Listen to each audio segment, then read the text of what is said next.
আমার বোনরা শুনছে তো? বিবাহিত ভাইরা শুনছেন তো? তোমরা অবিবাহিতরা শুনছো তো? আমি তোমাদেরকে আজকে এমন এক গল্প শোনাচ্ছি গতকালের, যেটা তোমার সারা জীবনের শিক্ষণীয় হতে পারে।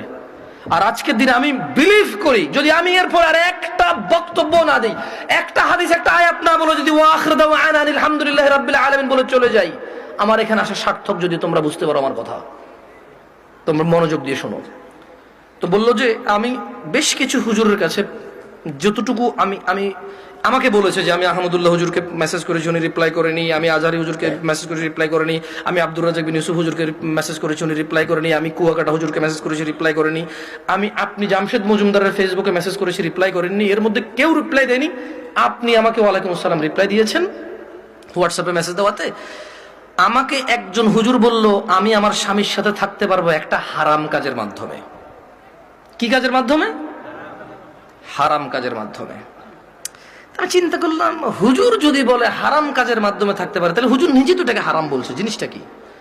তখন আমি বোনকে আর সাহস করে কিছু না বলে আমি শেখ মুস্তাফিজুর রহমান বিন আব্দুল আজিজ আল মাদানী হাফিজাহুল্লাহ, উনি সৌদি আরবে হাফারুল বাতান ইসলামিক সেন্টারে ছিল,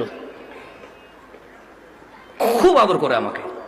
আমি বললাম যে আমি একজন বড় আলেমের নাম্বার দিচ্ছি, আপনি ওনাকে কল দিয়ে আপনার মাসলাটা জেনে নেন।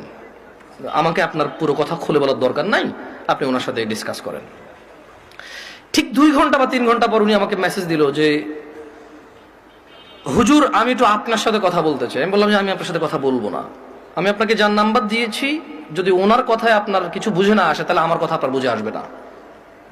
বলে যে না হুজুর, ওনার সাথে আমার স্বামী কথা বলেছে, তবে আমার স্বামী একটা বিষয় গোপন করে কথা বলেছে। গোপন করে কথা বলার পরেও হুজুর বলেছে যে তালাক হয়ে গেছে। কিন্তু এখন আমার স্বামী হাফেজে কোরআন, আলেম পাস, আমার স্বামী বলছে তালাক হয় নাই। আমি বললাম যে ওকে, আপনি শেখকে কল করে বলেন যে আপনার স্বামীটা গোপন করেছে। বলে যে আমি ভয় পাচ্ছি ওনাকে কল দিতে, কারণ আমার স্বামী কথা বলেছে, উনি আবার কি মনে করে। আমি বলছি উনি কিচ্ছু মনে করবে না, আমি ওনাকে ফোন দিচ্ছি, আপনি কথা বলেন। ভদ্রমহিলা কথা বলবে না।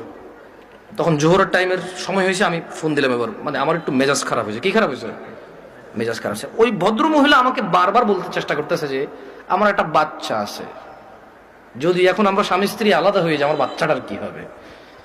কনসার্ন কোথায়? বাচ্চা। আমি কল করলাম, কল করে বললাম আপনি তালাক হয়েছেন বা হন নাই, আমি কি এরকম কিছু বলছি? বলে যে না। আমি বললাম ধরে নেন